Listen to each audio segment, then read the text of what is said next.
Bom dia! Hoje então meu encontro é com o pessoal do 6º ano da escola São José. Então, hoje o nosso assunto é sobre a China. Então nós vamos falar sobre esse país, como se formou. Então vou estar explicando uma série de dúvidas, trazendo um monte de curiosidades para vocês.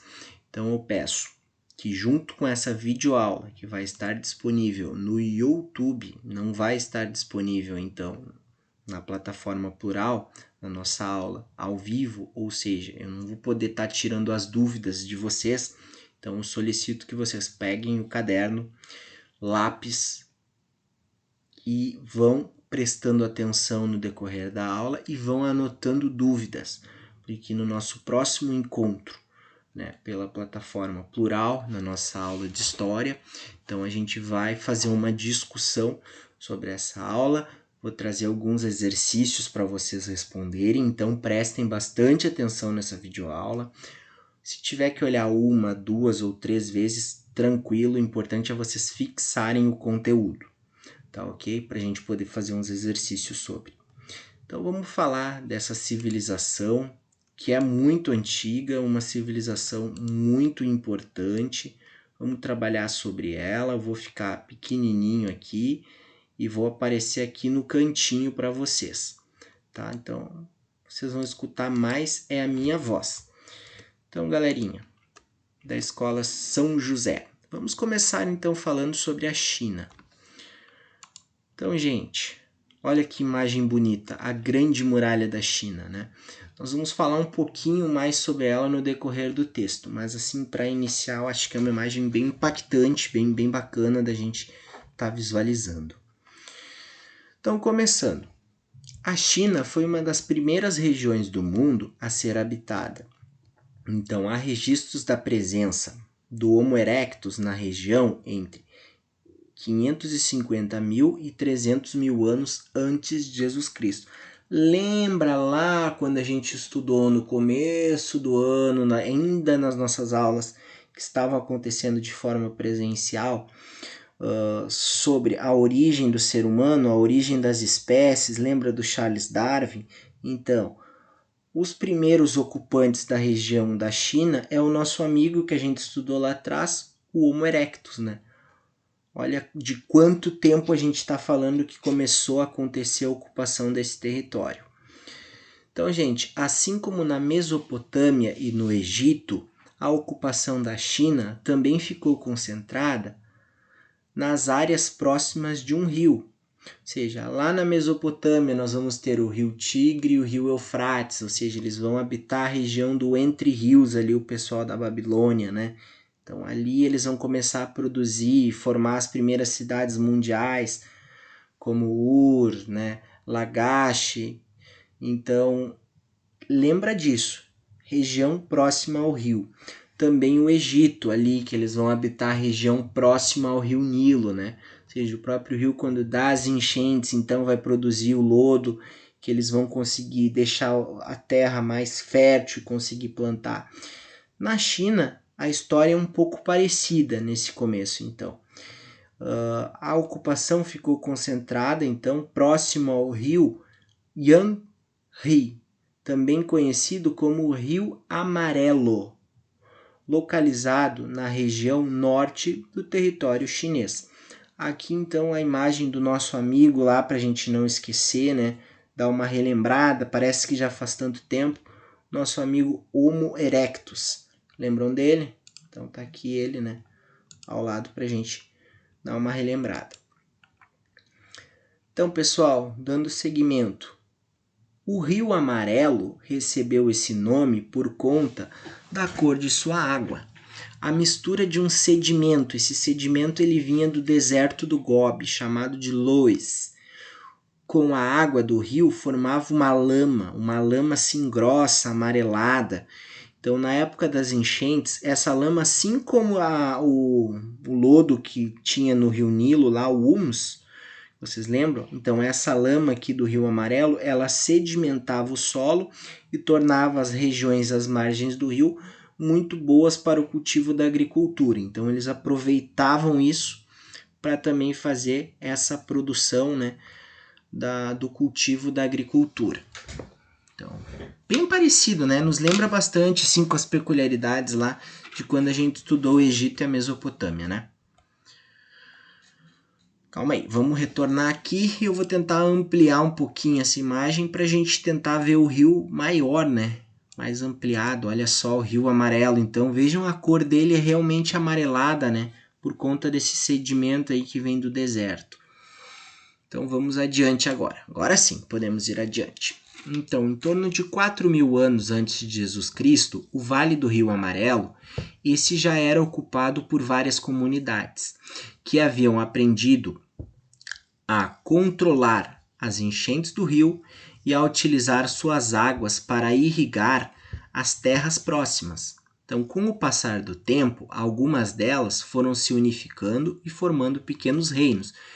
Então, percebam, então, começa então com comunidades ocupando a região ao entorno do rio, utilizando a água, né? E com o passar do tempo, então, elas foram se unificando e formando pequenos reinos. Parece uma história que eu já contei, né? Mas vamos seguir. Então, durante séculos, a China foi governada por famílias ou dinastias, que exerciam o domínio sobre determinadas regiões de acordo com os historiadores, que exerciam o domínio sobre determinadas regiões. Então, de acordo com os historiadores, foram cerca de 20 dinastias.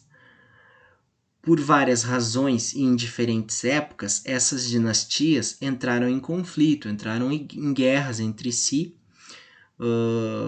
visando a expansão do território, né? Então vamos ampliar também esse mapa aqui, acho importante a gente estar conseguindo visualizar isso, o mapa da China e a localização do Rio Amarelo. Então, nessa região aconteceu a primeira ocupação do território chinês, ok?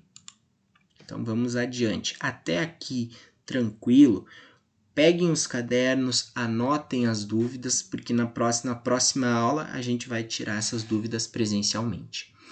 Então, entre 5.000 anos antes de Cristo e 3.000 anos antes de Cristo, essas comunidades, então, que estavam se reunindo e formando os pequenos reinos, elas tinham uma forma de organização de autoridade com base na figura feminina, ou seja, elas eram sociedades matriarcais. Quem dava a palavra final era a mulher. Então, com base na figura feminina, né?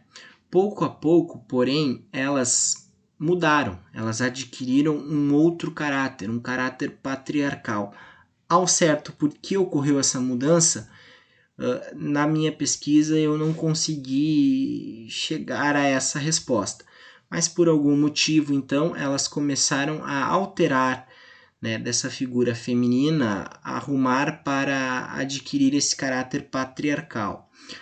A autoridade ela deixa de girar em torno da mãe, da matriarca, e ela passa a girar em torno da figura masculina, do pai. Então, os mais novos deviam obediência aos mais velhos. O pai era a autoridade máxima. Cabia a ele tomar decisões importantes, entre as quais a escolha dos maridos para suas filhas. Sua autoridade, quando esse pai viesse a falecer, a deixar essa família sem essa figura masculina, ela não passava para a matriarca. Não, era herdada pelo filho mais velho. Então, cabia ao filho mais velho manter, né, a ordem e a autoridade sobre essa família. Podemos ir adiante. Então, assim era a organização familiar, né, nesse período aí da China. Vamos falar um pouquinho agora da organização social e política. Por que a gente está falando isso? Porque a partir disso a gente consegue compreender como era o cenário, como eles se relacionavam nas primeiras comunidades, até formar, né, então, a China de fato, né, que é o que a gente vai estar trabalhando aqui. Então, a organização social era baseada na autoridade paterna, que marcava também a organização política das comunidades. Ou seja, o pai era o chefe de casa e ele também era o chefe da política das comunidades. A palavra era dos homens, tá? Cada aldeia, então, era chefiada por um patriarca, ou seja, de todos os pais ali, as autoridades familiares, um detinha uma autoridade sobre os outros, né? Então ele chefiava a aldeia, ele era o patriarca da aldeia. Então ele estabelecia relações com povos vizinhos por meio de casamentos entre os membros das aldeias. Esse contato entre as aldeias, então essa aproximação, ela contribuiu para que essas comunidades crescessem. E aí começou a se formar as primeiras cidades chinesas, ok? Então essas comunidades se uniram, formaram vilas, essas vilas viraram cidades. Então, aos poucos, algumas dessas cidades cresceram e se transformaram em pequenos estados, ou seja, cidades cresceram, continuou essa política de alianças, então se virou, né, as províncias, os estados, né? Esses estados eram liderados pelos patriarcas mais poderosos e influentes, né, dessas comunidades, que se uniram, viraram cidades e depois continuou esse processo de unificação, formando então estados, né? E aí tinha um líder maior para esse estado. Assim era a organização social e política no início, ok? Então, por volta do ano 2000 antes de Jesus Cristo, um dos patriarcas, então de um desses estados, conhecido como Hu o Grande, então ele unificou esses pequenos estados em um único governo e teve início então a dinastia Xia, que é a primeira da história da China. Ok? Então a primeira dinastia, a primeira família que fez a unificação desses estados e é considerada a primeira dinastia chinesa é a dinastia Xia.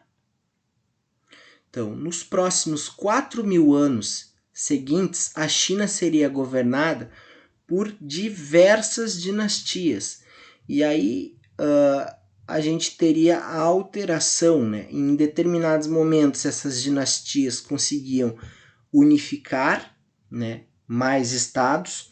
Em outros momentos, não conseguiam fazer essa unificação e aí se tinha uma divisão política do território, ou seja, então era um constante movimento de, nesses 4.000 anos, ora aumenta a influência da dinastia e ela anexa novos estados, ora ela perde influência e aí ocorre as divisões políticas dentro do território. Tranquilo até aqui? Vão anotando as dúvidas aí para a gente conversar na nossa próxima aula, tá, galerinha do sexto ano? Agora a gente vai falar um pouquinho sobre a escrita chinesa.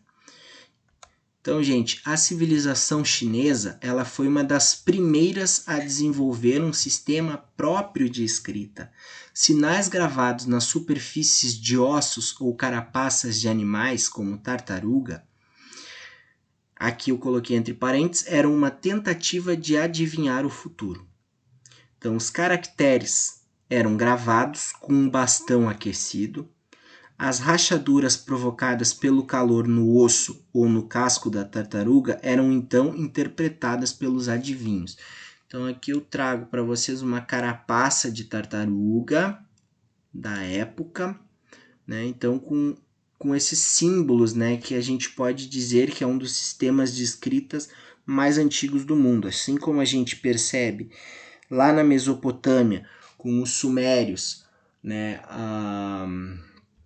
o desenvolvimento da escrita cuneiforme, né, que a gente já trabalhou na última aula.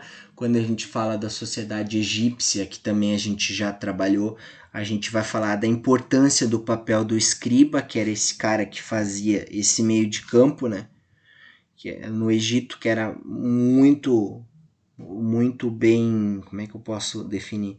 Ele era uma pessoa importante na comunidade, né, por deter a escrita, certo? Então na China nós também tínhamos, né, esse início, essa ideia que estava acontecendo em várias partes do mundo de deixar os seus registros, né, e fazer símbolos que representem a escrita, né? Então, ao longo dos séculos, esses primitivos caracteres lá das carapaças, né, das tartarugas e de outros animais, eles sofreram transformações, eles iam sendo aperfeiçoados, ou seja, a escrita foi se aperfeiçoando, até que se transformaram na escrita atual chinesa. Alguns dos vestígios mais antigos dessa escrita pertencem à época da dinastia Xuan, de aproximadamente mais ou menos ali entre o século 12, né, antes de Cristo até o século 11 antes de Cristo, ou seja, tem mais de 3.000 anos esses primeiros registros. Então, olha só de quanto tempo a gente está falando. Ou seja, mais tarde, os chineses passaram a utilizar outros suportes para escrever seus textos.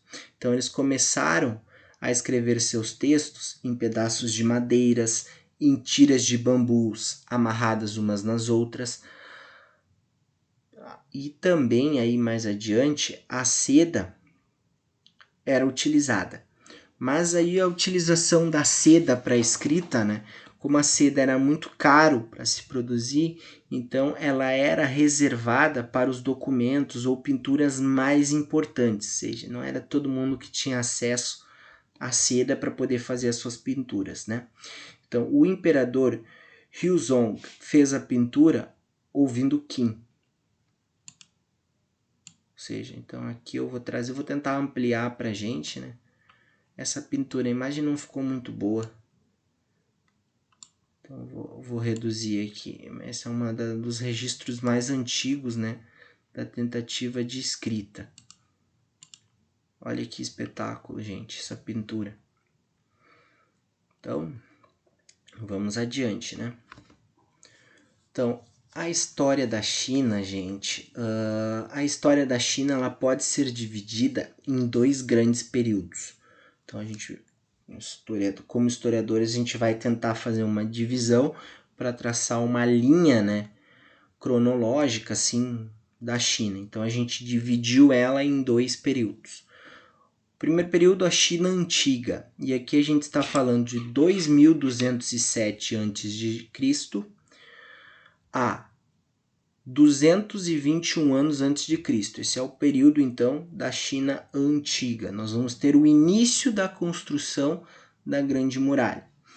Depois vocês vão entender o porquê que eu disse o início, porque a Grande Muralha ela vai levar muito tempo para ser construída, tá? E o outro período é a China Imperial, que a gente vai de 221 a.C. até o ano de 1911 depois de Cristo, ou seja, são períodos muito grandes aí, né, da história. Então a gente tenta encaixá-los de alguma forma, né, para dividir a China dentro desses 2 períodos. Então, Muralha da China, início da construção dela na China Antiga. O término dela já vai ser no período imperial. Então, é bem grande o tempo de construção dessa muralha. Depois nós vamos falar mais sobre ela. E ali nós vamos ter o Palácio Imperial. Certo? Tranquilo, susse que nem mousse até agora. Dúvidas, zero. Se tiverem dúvidas, lembrem, vão anotando no caderno para o prof. Então, a China Antiga, gente. O governo da dinastia Xia iniciou o primeiro grande período da história da China, permanecendo de 2207 a 1766 anos antes de Cristo. Aqui vocês podem olhar e rolar uma certa dúvida, tipo assim, ó. Ah, prof, mas como é que eles começaram em 2000 e terminaram em 1766? Ora, porque quando a gente está falando de antes de Cristo, a gente vai diminuindo o tempo até chegar no ano do nascimento de Jesus Cristo. Então, 2007 anos antes de Cristo, ou seja, ele está mais longe do zero do que 1766. Então, aí por isso que vai diminuindo. Então, faltavam 2007 anos para o nascimento, 2207 anos para o nascimento de Cristo. Agora olha só, faltavam agora 1766 anos para o nascimento. Depois do nascimento de Cristo, então a gente aumenta a linha cronológica, até chegar no ano que a gente está hoje, 2020. Importante a gente fazer essa explicação para já não gerar dúvidas. Então, naquele período, assim como ocorreu no Egito e na Mesopotâmia, o controle das obras de irrigação produziu uma divisão social entre os que trabalhavam e os que dirigiam a economia e a defesa das comunidades. As terras eram administradas pelo rei, que concedia a um pequeno grupo da antiga sociedade chinesa o direito de receber impostos dos camponeses. Estes, por sua vez, trabalhavam a terra para sua sobrevivência, além de produzir para o sustento dos reis, altos funcionários e guerreiros. Ou seja, quem pagava o pato na antiga China eram esses camponeses que tinham que sustentar os reis e os funcionários e os guerreiros, ou seja, essas pessoas que trabalhavam no campo. Parece um pouco, né, com a história da Mesopotâmia, né? Vocês lembram lá que tinha um grupo de escravos lá, que eles botavam a mão na massa mesmo? Então, aqui também, né, tinha essa situação.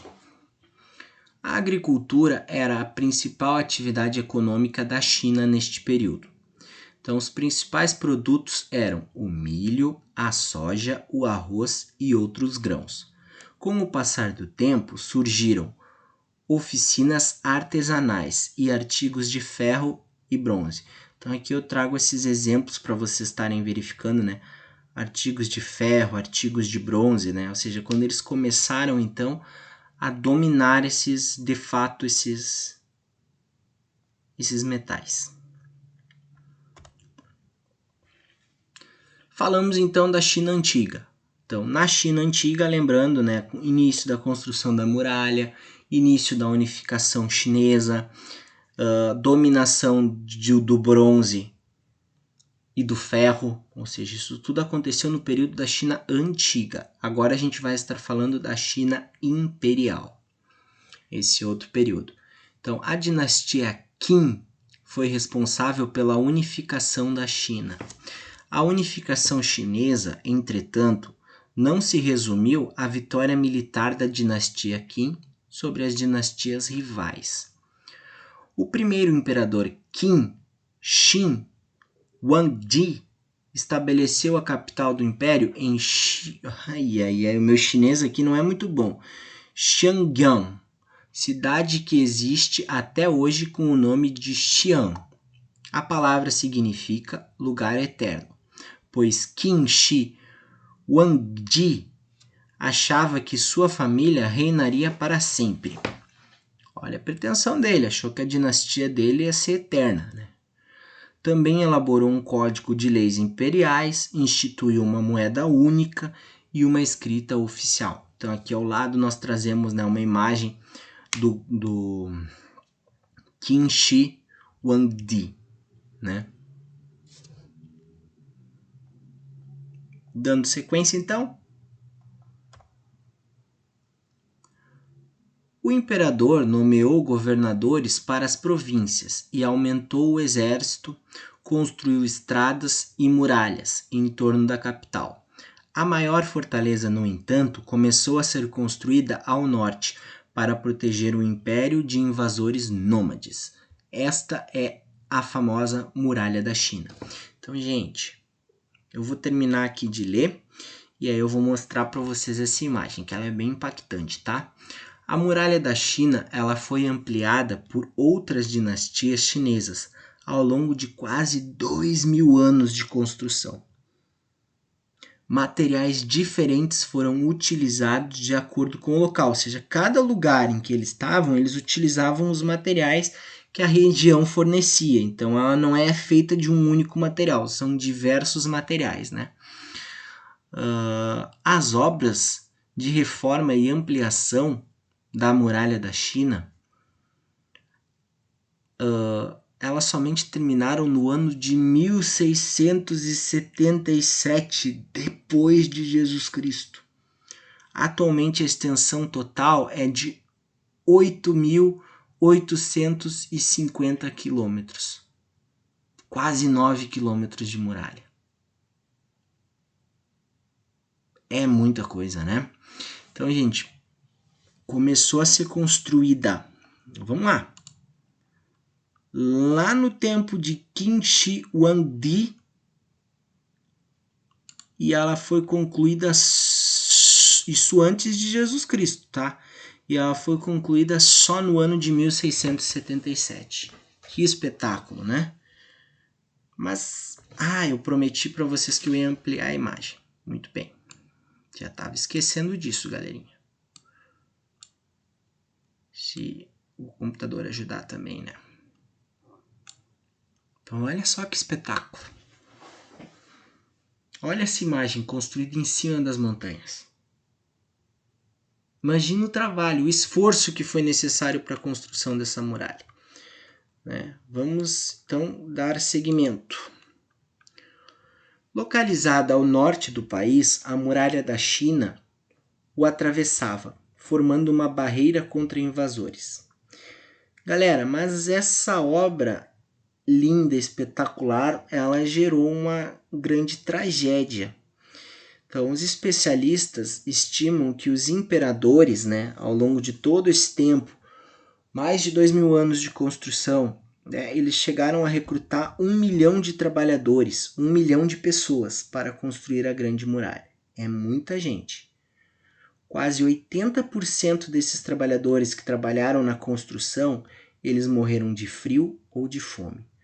Ou seja, nada menos que 800.000 pessoas deram a sua vida para a construção da Grande Muralha da China.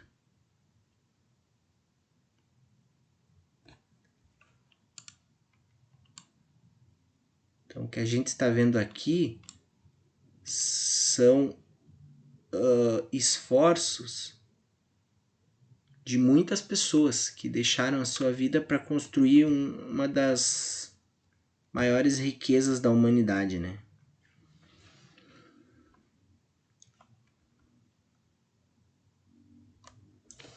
Então, dando sequência, o imperador Qin Shi Huangdi também quis se proteger de adversários internos. Com medo de ser contrariado, ele mandou queimar todos os livros que não tratassem de assuntos que ele próprio não considerasse importante.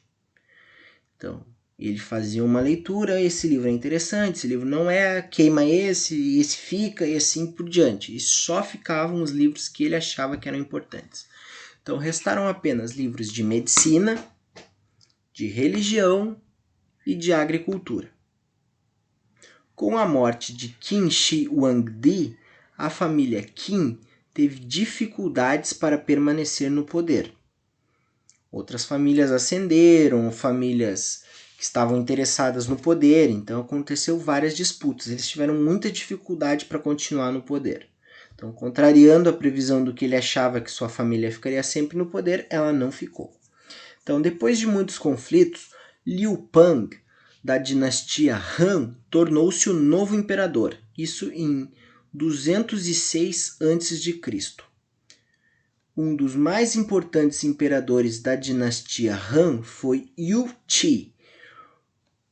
Com armas mais eficientes, feitas de ferro e bronze, os guerreiros de seu reino conquistaram novos territórios para a China e expulsaram vários inimigos, inaugurando um período de paz. Em seu governo, o comércio se expandiu para lugares mais distantes, comercializando principalmente a seda. Então aqui está o imperador Yu Qi para vocês, como ele seria, né? Vamos adiante, galerinha. Então, as disputas políticas prosseguiram na China Imperial. Muitas vezes, a dinastia reinante era desafiada por famílias importantes e ambiciosas que queriam ter o poder na região. Então, essas famílias, elas lideravam verdadeiros exércitos particulares.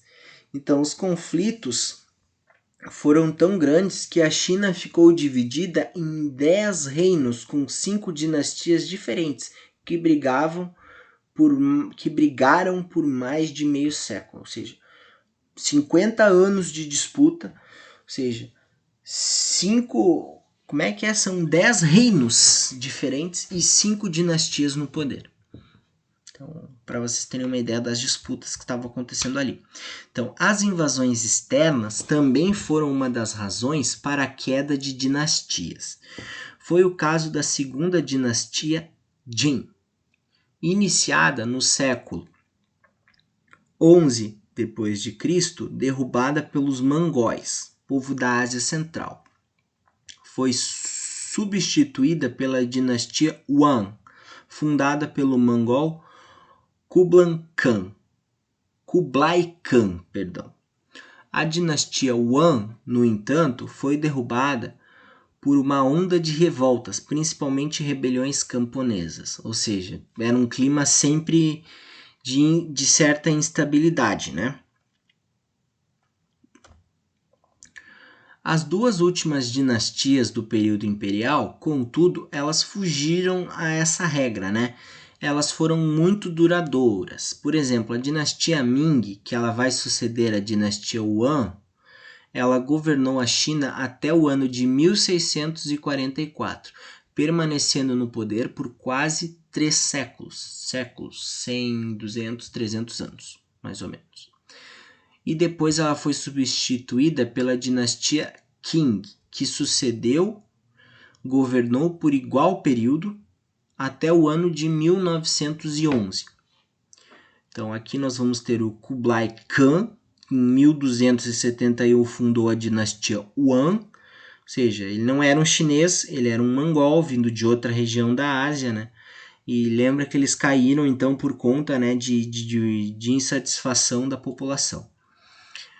Daí nós vamos ter o imperador Huang, em 1368, da dinastia Ming, e nós vamos ter Nurwat, primeiro imperador da dinastia Qing. Desculpem se o chinês não foi bom aqui, mas talvez não seja essa a pronúncia. Nurwat, não saberia pronunciar exatamente esse nome. Muito bem, gente. A história ela não está necessariamente sozinha e a gente pode se apoiar em outras disciplinas, então, como a arte, por exemplo. E aí, vendo na arte, na China, a gente vai até a cidade chinesa de Xi'an. Lembra lá aquela primeira cidade capital do Império, dinastia Xia? Então lá, né, que é a cidade eterna, que ele pensava que ia governar para sempre. Então, ela guarda nos seus arredores um grande tesouro arqueológico. E no ano de 1974, esse tesouro ele foi descoberto.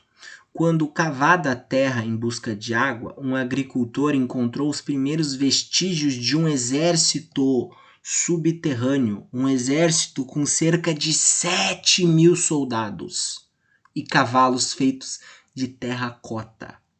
E ainda cerca de 100 veículos de guerras feitos de madeira, ou seja, uma descoberta gigantesca. Todos eles haviam sido enterrados junto ao imperador chinês Qin Shi Huangdi. Lembra dele, da dinastia Qin, um dos primeiros imperadores, o primeiro imperador lá chinês. Então, aquele que queimava os livros.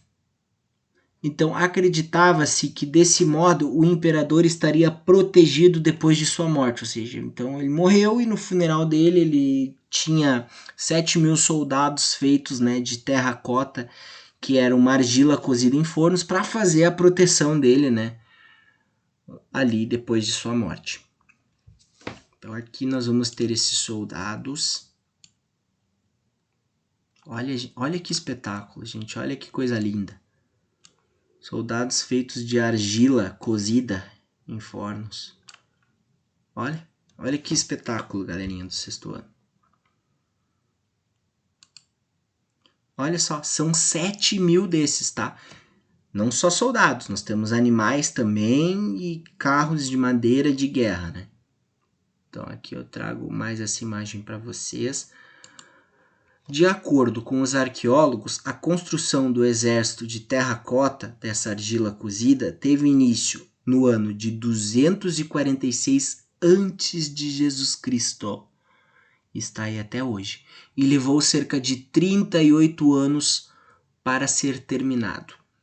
Os soldados, conhecidos como guerreiros de Xi'an, foram encontrados dispostos em posição de prontidão. Há generais, há arqueiros, há outros tipos de oficiais de todos os tamanhos, oficiais, todos em tamanho natural, ou seja, do tamanho que seria um homem à época, né? Então, esses soldados, eles variavam o vestuário, o peso, o penteado e até a expressão facial. As armas e as armaduras eram de verdade. E aqui, gente, então eu trago o imperador para vocês. Olha que espetáculo. Olha os animais. Que maravilha, né? Esse era o imperador, então. Vamos lá que me deu um branco aqui no nome do homem. Vamos retornar que eu já leio para vocês. Então, esse era o imperador Qin Shi Huangdi. Então, esse era o imperador. Então, aqui o Qin Huangdi. Qin Shi Huangdi para vocês. Exército de terracota. Galerinha, espero que vocês tenham gostado dessa videoaula. Para mim também foi um desafio. Levei bastante tempo pesquisando, praticamente um dia inteiro lendo e correndo atrás de informações, né? E espero que tenha ficado bom. Gostei bastante de planejar essa aula. A gente vai conversar. Anotem as suas dúvidas. Na nossa próxima aula presencial, então, a gente vai fazer uma discussão, né, e responder as dúvidas que vocês tenham ficado, né, com relação a este assunto. Muito obrigado, galerinha. Até. Abraços. Cuidem-se.